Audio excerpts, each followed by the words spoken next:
चीन एक लोकतंत्र है कम्युनिस्ट पार्टी के अनुसार, लेकिन जल्द ही किसी भी समय वोट देने के अधिकार की अपेक्षा न करें।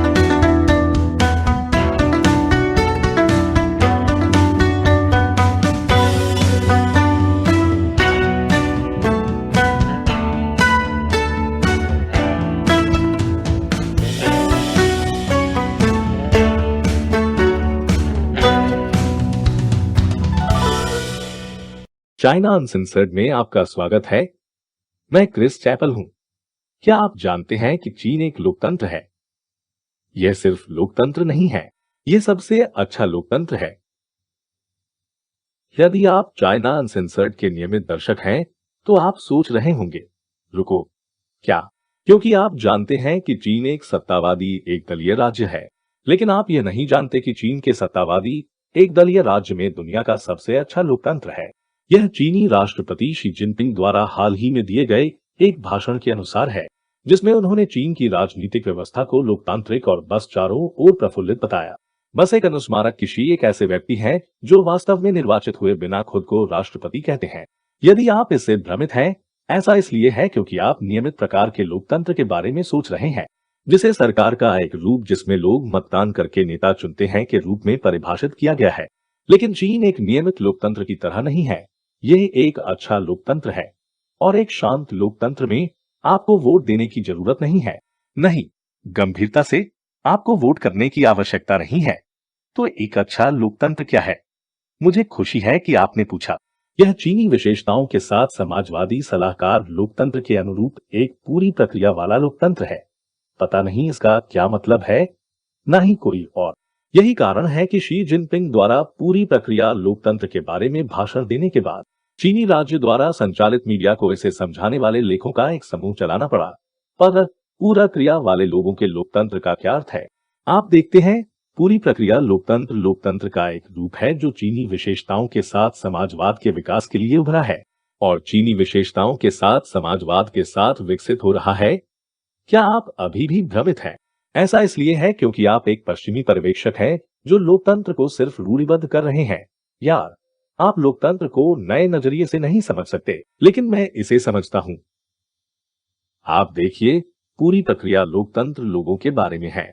हर कोई जानता है कि कोई भी देश जिसके नाम पर लोग हैं, जैसे Democratic People's Republic of Korea या पीपुल्स रिपब्लिक ऑफ चाइना, वास्तव में लोगों की परवाह करता है।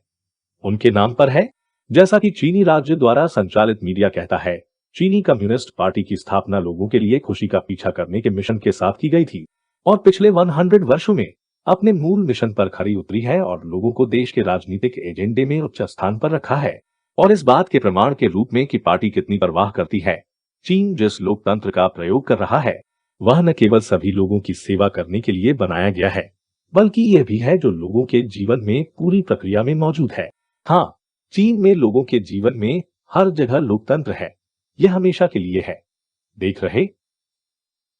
देखिए, चीन का लोकतंत्र एक बेवकूफ पश्चिमी शैली के लोकतंत्र की तरह नहीं है जो चुनावों के दौरान अत्यधिक प्रतिनिधित्वकारी हो जाता है, लेकिन चुनाव खत्म होने के बाद लोकतांत्रिक प्रथाएं घटने लगती हैं। तुलना में संपूर्ण प्रक्रिया वाला लोकतंत्र को सार्वजनिक जीवन की पूरी प्रक्रिया में एकीकृत करने का प्रयास करता है। हाँ, एक शांत लोकतंत्र में कोई सार्थक चुनाव नहीं होते हैं।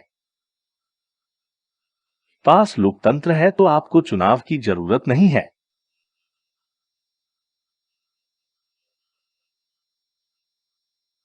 वास्तव में चीन में इतना लोकतंत्र है, किसी लोकतंत्र की जरूरत नहीं है। अब ब्रेक के बाद और अधिक। वापसी पर स्वागत है। चीनी लोकतंत्र, यह सिर्फ एक लंबे समय से विलंबित गन्स न रोजेज एल्बम नहीं है। चीनी कम्युनिस्ट पार्टी लोकतंत्र को फिर से परिभाषित करने के लिए एक प्रचार प्रयास शुरू कर रही है।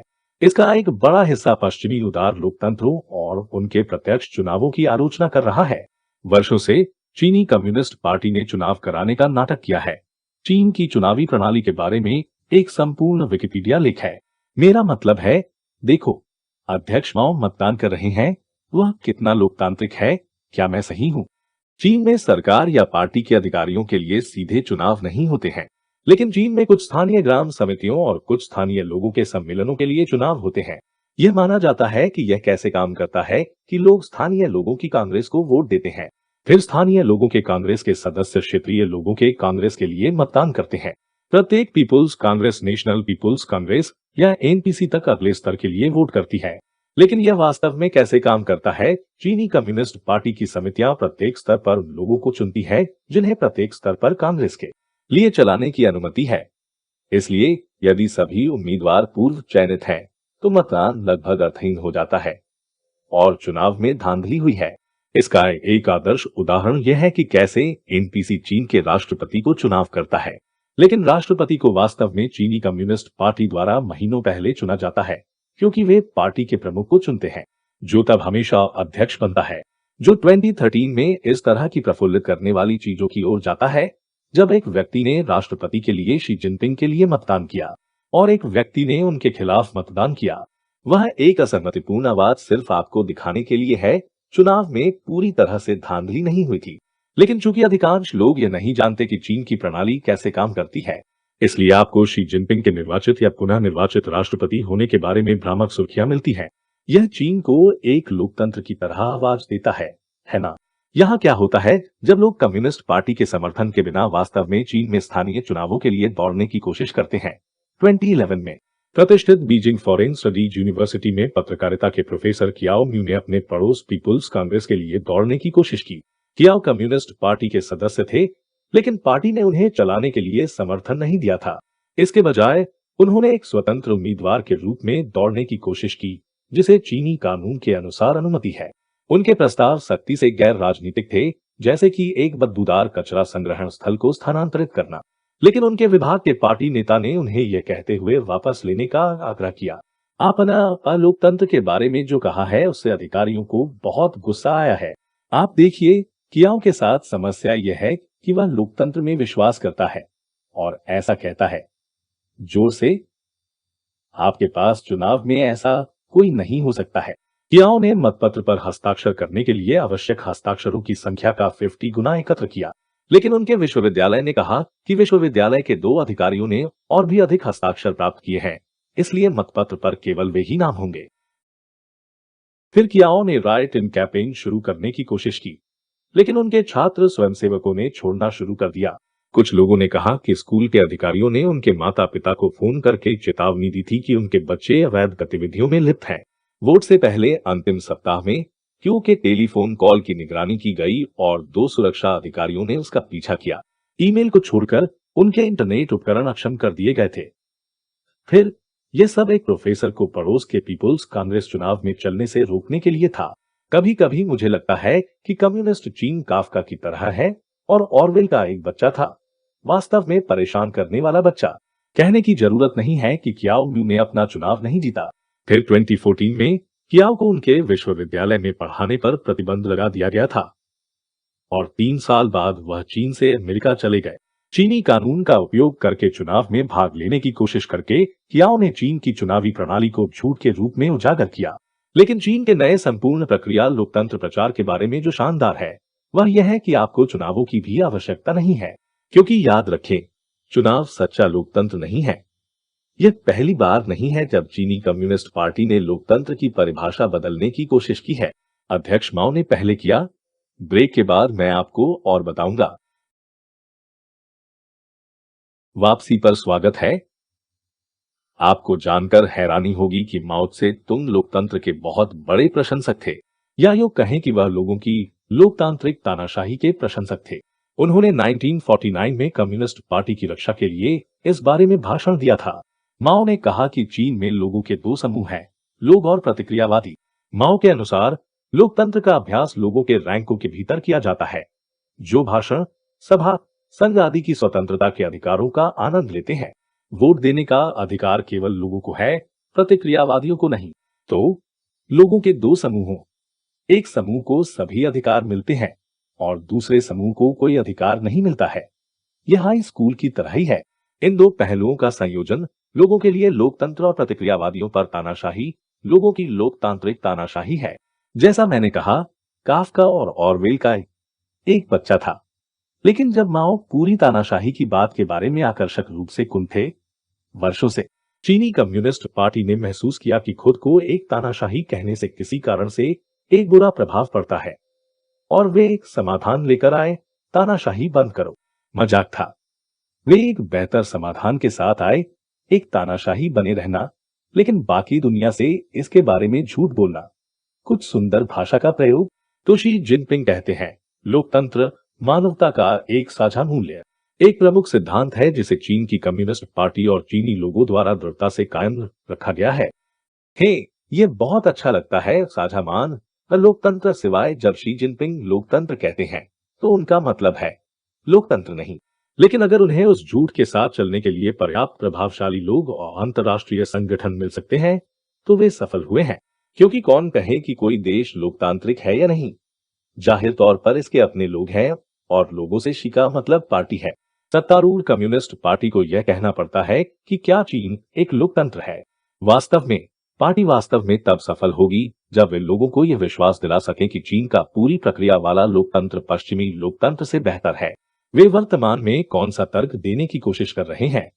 कुछ लोग पार्टी पर विश्वास करने जा रहे हैं और न केवल उन लोगों के प्रकार जो सोचते हैं कि उत्तर कोरिया या क्यूबा कभी उत्तर कोरिया या क्यूबा नहीं जाने के बावजूद अमेरिका से बेहतर है।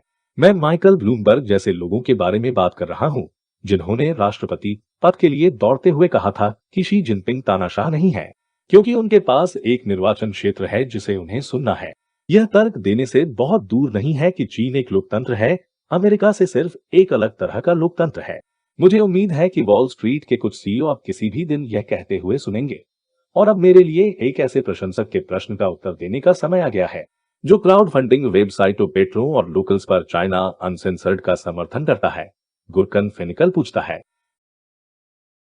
मैं सोच रहा था कि क्या आप या शायद अधिक शैली, चूंकि सभी एशियाई स्पष्ट रूप से सीसीपी के अनुसार चीन के स्वामित्व में हैं, यदि आप लोग अमेरिका में रहते हुए प्रतिशोध के बारे में चिंतित थे। साथ ही हाल ही के एक वीडियो में आपने कहा था कि सीसीपी के सदस्य शायद आपका चैनल नहीं देखते हैं, लेकिन मुझे लगता है कि आप भूल गए कि अब आप वैध हैं। चाइना डेली ने आपके बारे में एक लेख चलाया, आप तेल डालो। सबसे पहले मैं यह स्पष्ट करना चाहता हूं कि मैं चीनी कम्युनिस्ट पार्टी द्वारा शैली के रूप में लक्षित होने के योग्य हूं। मेरे बजाय उस पर हमला करने के लिए उनके पास कोई अच्छा कारण नहीं है। आप सही कह रहे हैं कि अमेरिका में भी चीनी शासन द्वारा लोगों को परेशान किया गया है। हमने कई कार्यकर्ताओं से बात की है जिन्हें अमेरिका, ऑस्ट्रेलिया और अन्य देशों में धमकी दी गई है। अक्सर चीनी शासन उनके परिवार के सदस्यों को धमकी देता है जो चीन के अंदर है, जो एक वास्तविक कम झटका है। तो हाँ, मैं सावधानी बरतता हूँ। जैसे एम्पायर स्टेट बिल्डिंग के नीचे 28 मंजिल के बंकर में रहना, कम्युनिस्ट पार्टी मुझे वहां कभी नहीं पाई। साथ ही चाइना डेली के उस लेख का उल्लेख करने के लिए धन्यवाद जिसने हमें अग्रणी पश्चिमी मीडिया आउटलेट कहा। ये प्रमुख पश्चिमी मीडिया आउटलेट्स की सुर्खियां हैं और हमें शर्मनाक चीन विरोधी कचरा कहा। हमें बहुत गर्व है। हालांकि वह लेख एक इतालवी अमेरिकी स्वतंत्र लेखक द्वारा लिखा गया था, तो ये बिल्कुल वैसा ही नहीं है जैसा कि मेरे पसंदीदा चीनी सरकारी मीडिया ग्लोबल टाइम्स में हमला किया जा रहा है किसी दिन। आपके प्रश्न के लिए धन्यवाद गुरकन, और तेल के लिए धन्यवाद, और उन सभी को धन्यवाद जो बिना सेंसर किए चीन का समर्थन करते हैं। आप इसे या तो कम्युनिटी सब्सक्रिप्शन प्लेटफॉर्म लोकल्स पर कर सकते हैं या क्राउड फंडिंग प्लेटफॉर्म पेट्रो। एक बार फिर मैं क्रिस चैपल हूं। चीन को बिना सेंसर किए देखने के लिए धन्यवाद।